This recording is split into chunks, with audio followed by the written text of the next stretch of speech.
मित्रो नमस्कार, मी पुरुषोत्तम आवारे पाटील आणि तुम्ही बघताय रोकठोक.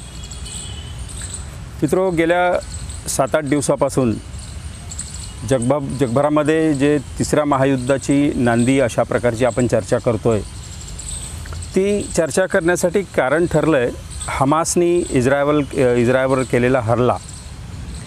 आणि इस्रायल या राष्ट्राविषयी साधारणतः अनेकदा आपल्याला असं वाटते की इस्रायल हे राष्ट्र इतकं छोटं राष्ट्र असताना सगळ्या जगाला, सगळ्या पश्चिमी राष्ट्रातल्या सगळ्या जगांच्या देशांना या इस्रायलला पाठिंबा का द्यावासा वाटतो.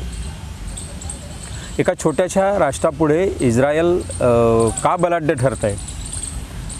अनेक मोठी राष्ट्र अशी आहेत अमेरिकेसारखी की जे जगाची महासत्ता म्हणून ओळखले जातात. त्याही देशाच्या संरक्षण मंत्र्यांना, विदेश मंत्र्यांना आणि स्वतः राष्ट्राध्यक्षांना जो बायडन यांना तात्काळ इस्रायलच्या धर्तीवर का यावं लागतं, मदतीसाठी का यावं लागतं, याच्या मागे कारणं काय आहेत. इस्रायल हे अतिशय छोटं राष्ट्र असतानासुद्धा जगाच्या नाकात नऊ आणेल या पद्धतीचं काय त्याची शक्तिस्थळं आहेत हे जाणून घेण्यासाठी आपण आजची चर्चा करतो आहे. मित्रो, आपल्याला आठवत असेल की इस्रायलचा आणि पॅलेस्टिनीचा हा जो संघर्ष आहे, या संघर्षाला जवळपास 1500 वर्षाचा इतिहास आहे. सतत या ना त्या कारणावरून पॅलेस्टाईन आणि इस्रायल यामध्ये सतत युद्धाचे प्रसंग येतात, युद्ध होतात. 1948 साली या जगाच्या नकाशावर उदयास आलेलं इस्रायल हे छोटंसं राष्ट्र अचानक एवढ्या या 70-75 वर्षाच्या काळामध्ये एवढं बलाढ्य कसं बनलं, याचीसुद्धा अनेकांना एका बाजूला उत्सुकता असते. मित्र, अनेकदा आपण असं म्हणतो की एखाद्या बलाढ्य देशाचं दुसऱ्या तुल्यबळ राष्ट्राशी जेव्हा युद्ध होते तेव्हा एक कुठलं तरी तुल्यबळ राष्ट्राचा पराभव होतो आणि तेव्हा प्रकर्षानं आपल्याला जाणीव होते इस्रायल या छोट्याशा राष्ट्राची. इस्रायल या राष्ट्राची जर तुलना केली तर खरं म्हणजे समजा पुन्हा आपण जर डोक्यात घेतलं, डोळ्यासमोर ते घेतलं तर दीड पुणे जिल्हा इतकं ज्याचं क्षेत्रफळ आहे आणि अवघी एका राज्याच्या तुलनेत कुठेही बसणार नाही अशी लोकसंख्या.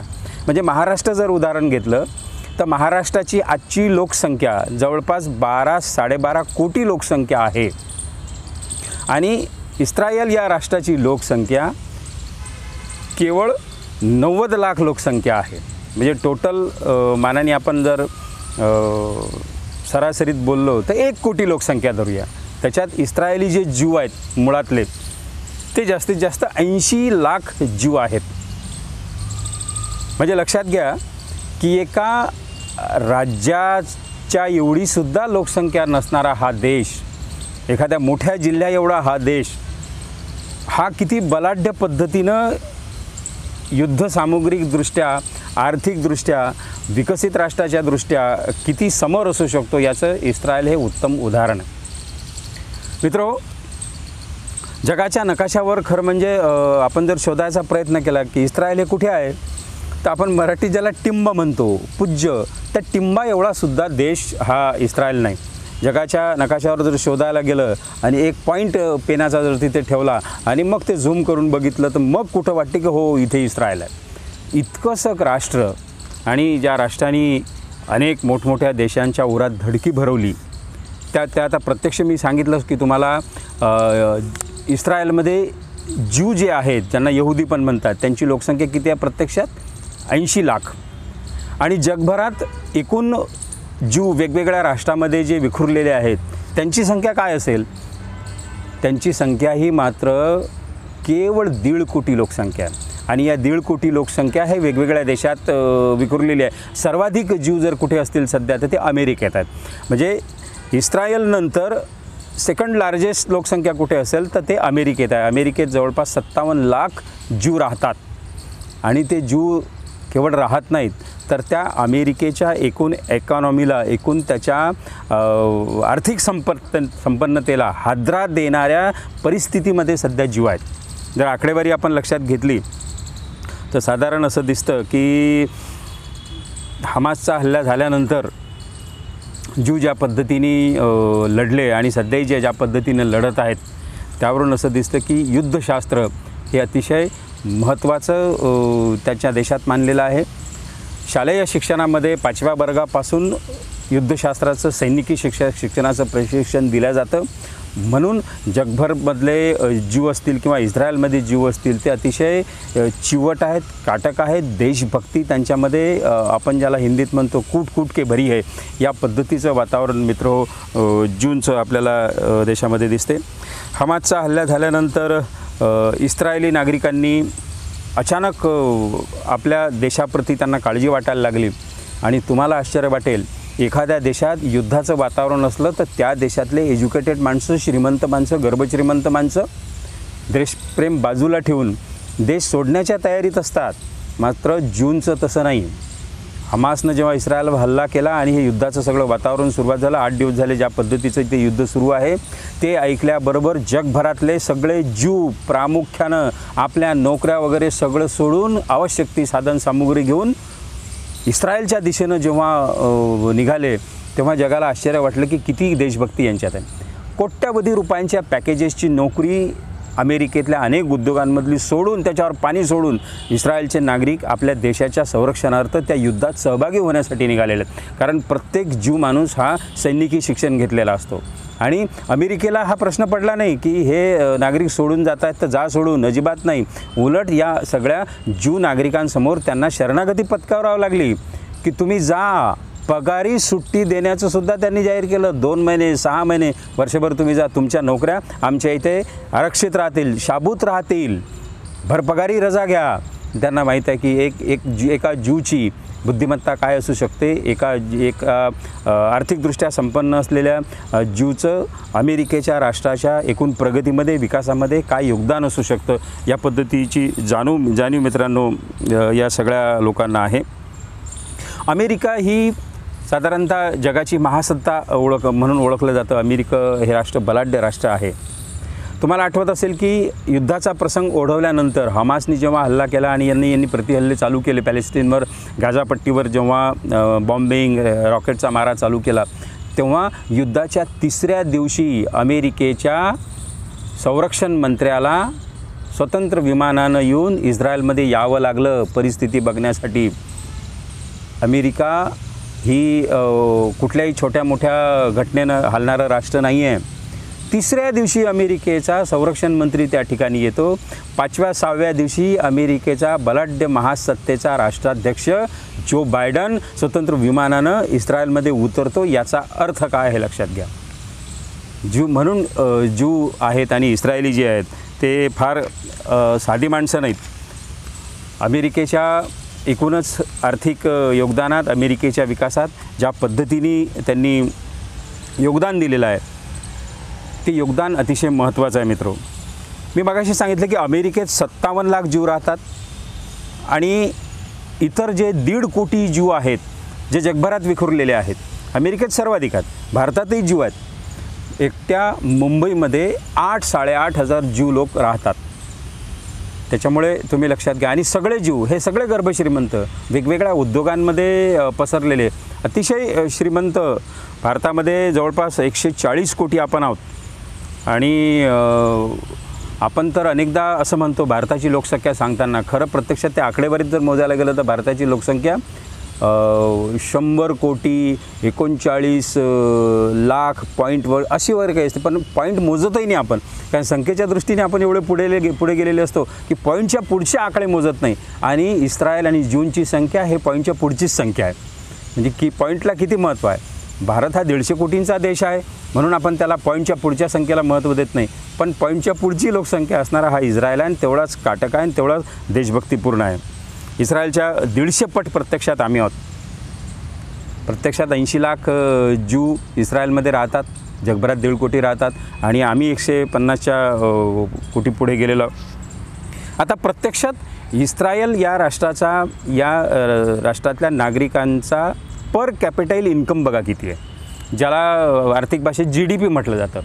तर 80 लाख जीव ज्या इस्रायलमध्ये राहतात त्यांचं एकूण GDP जर जो आपण मोजायला गेलो तर तो GDP आहे 50,000 कोटी $. लोकसंख्या किती? 80 लाख. भारताची लोकसंख्या किती? 150 कोटी. 140 कोटीच्या वर, आणि आपलं पर कॅपिटल जे इन्कम आहे आपलं, कदाचित आपण काही वर्षानंतर आपली इकॉनॉमी $3 ट्रिलियन रूपांतरित तोपर्यंत जाईल. पण प्रत्यक्षात भारताच्या प्रत्येक माणसाचं उत्पन्न घेतलं तर ते 14-15 हजार पर व्यक्ती उत्पन्न या पद्धतीचं उत्पन्न आहे. त्यांचं मात्र 80 लाख लोकसंख्येचं 50,000 कोटी US येते. हा फरक लक्षात घ्या. बरं, हा एवढा बलाढ्य सगळ्या शक्तींनी देश असतानासुद्धा मग आपल्याला असं वाटत असेल की कदाचित या लोकांजवळ प्रचंड नैसर्गिक संपत्ती असेल, सामर्थ्य असेल, उत्पन्नाची साधनं असतील, पण प्रत्यक्षात उत्पन्नाची काही साधनं यांच्याजवळ नाहीत. यांच्याजवळ भारतासारखी सुपीक जमीन नाही आहे. शेती हे उत्पादन यांच्याजवळ नाही आहे. तेलाच्या विहिरी नाही आहेत. कोणतंच उत्पन्न नाही आहे. परंतु त्याही परिस्थितीमध्ये बुद्धिमत्तेच्या जोरावर इस्रायली नागरिक कशा पद्धतीचा विचार करतो हे आपल्या लक्षात येते. यांच्याजवळ जमीनही फार कमी आहे. जवळपास 20,000 चौरस किलोमीटर एकूण क्षेत्रफळाचा हा देश आहे इस्रायल. अतिशय छोटासा देश आहे. आणि आपला 3,84,000 चौरस किलोमीटरचा देश आहे भारत. आणि इस्रायलचं जवळपास 60% क्षेत्र जे आहे, 60% इस्रायलची जमीन ही भीषण वाळवंट आहे. ते अरबस्थानातलं जे वाळवंट असतं त्या पद्धतीचं 60%. आणि यांच्याजवळ शेती करण्यालायक शेतीचा उपजाऊ जमीन जी आहे ती केवळ 20% जमीन आहे. भारतात ती शेती उपजाऊ जमीन जवळपास 60% आहे. त्याच्यामुळे मोठ्या प्रमाणावर आपली इकॉनॉमी जी आहे ती शेतीवर अवलंबून आहे. भारत हा कृषीप्रधान देश समजला जातो. तर दुसऱ्या बाजूला नैसर्गिक आपत्ती, नैसर्गिक संकट याचाही सामना इस्रायलला मोठ्या प्रमाणात करावा लागतो. 2018 पासून या इस्रायलमध्ये भीषण दुष्काळ पडलेला आहे. भीषण दुष्काळाचा सामना मोठ्या प्रमाणावर इस्रायल हे राष्ट्र करते आहे. शेती नाही, तेल नाही, तरी विकसित जे राष्ट्र आहे त्यांची जी यादी आहे 39 देशांची जी 39 देशांची जे विकसित देशांची यादी आहे, या विकसित देशांच्या यादीमध्ये या टिंबा एवढ्या छोट्या इस्रायल राष्ट्राचा समावेश आहे. आपलाही समावेश आहे, हा भाग वेगळा, पण त्यांच्या तुलनेत, लोकसंख्येच्या तुलनेत आपण प्रचंड आहोत आणि हे टिंबा एवढा राष्ट्र आहे. दुसऱ्या बाजूला दरवर्षी जागतिक श्रीमंतांची यादी जाहीर होत असते. फोर्ब्सची यादी, फोर्ब्स या मासिकाची एक यादी तयार होत असते. या फोर्ब्सच्या यादीतसुद्धा सर्वाधिक जर श्रीमंत जर कोणी निघतात तर दरवर्षी ज्यू लोक सर्वाधिक श्रीमंत निघतात. आहे ना आश्चर्य? जगातला 18वा देश इस्रायल असा आहे की ज्याच्याकडे सर्वाधिक विदेशी मुद्रा आहे साठवलेली. त्या तुलनेत आम्ही लोकसंख्येच्या दृष्टीने फार कमी आहोत. जगातला 18वा देश, 193 देशामध्ये जगातला 18वा देश इस्रायल असा आहे की त्याच्याजवळ सर्वाधिक विदेशी मुद्रा आहे. आणि कमाई कोणकोणती आहे? कमाई हिऱ्यातून कमाई आहे. जे आपापल्या तुमच्या माझ्या कॉम्प्युटरमध्ये, मोबाईलमध्ये ज्या चिप्स आहेत, ज्या सगळ्या इलेक्ट्रॉनिक उपकरणांमध्ये वापरल्या जातात, त्या चिप्सचा सर्वाधिक निर्माता आणि जगभरात वितरित करणारा देश हा इस्रायल आहे. रिफाईंड तेल, कच्चं तेल आयात करणारा देश आहे. कच्चं तेल बाहेरून मागवतो, त्याला रिफाईंड करतो आणि तो जगाला विकतो. त्याच्यातून मोठ्या प्रमाणावर पैसा हा कमवतो. आणि दुसऱ्यात सर्वात मोठं उत्पन्नाचा आधार आता जे आपल्या अत्याधुनिक स्पेशालिटी, मल्टी स्पेशालिटी हॉस्पिटल्स आणि आरोग्य क्षेत्रामध्ये जे वैद्यकीय उपकरणं मिळतात, ते वैद्यकीय उपकरणंसुद्धा जगाला पुरवणारा महत्त्वाचा देश म्हणून इस्रायलचं नाव घेतलं जातं. तंत्रज्ञानामध्ये इस्रायल आणि इस्रायली नागरिक मोठ्या प्रमाणावर हा दुसऱ्या प्रकारचा देश असा आहे की जो सर्वाधिक तंत्रज्ञान जगभराला पुरवतो. फेब्रुवारी 2023मध्ये मित्र, फोर्ब्सची यादी जी जाहीर झाली, त्या फोर्ब्सच्या यादीमध्ये जे श्रीमंतांची नावं जाहीर झाली, जगातले सगळ्यात धनाढ्य माणसं, त्याच्यात 267 श्रीमंत जे होते ते ज्यू होते. ज्यू इस्रायलचे नागरिक होते. हे सगळे आश्चर्याचे आपल्याला धक्के आहेत की ज्यू नागरिक कुठल्या पद्धतीने विचार करतो. 267 ज्यू श्रीमंतांचं नाव याच्यात आहे आणि त्यांचं एकूण उत्पन्न जे आहे ते 1.3 ट्रिलियन या पद्धतीचं उत्पन्न त्यांचं आपल्याला दिसते आहे. अशा पद्धतीची माणसं जेव्हा स्वतःच्या देशावर संकट येतं तेव्हा कशा पद्धतीने लढतात हे आपल्याला लक्षात येते. आणखी एक आश्चर्याची बाब, जगातलं जे जे काही सर्वोत्तम आहे, उत्तम आहे, ज्यांनी सगळं जग चालते, त्या सगळ्या गोष्टी ज्यूंच्या आहेत.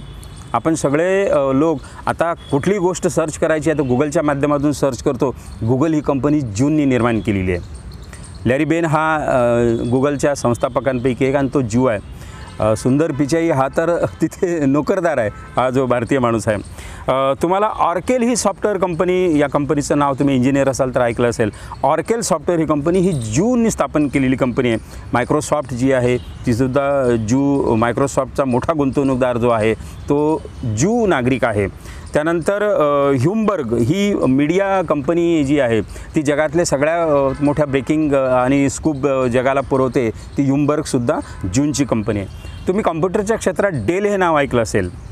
डेल, मायक्रोसॉफ्ट, बाकीच्या सगळ्या गोष्टी. तर डेल याचा संस्थापकसुद्धा ज्यू आहे. मायकेल डेल हा ज्यू नागरिक आहे, त्याच्या नावावर ही कंपनी ओळखली जाते.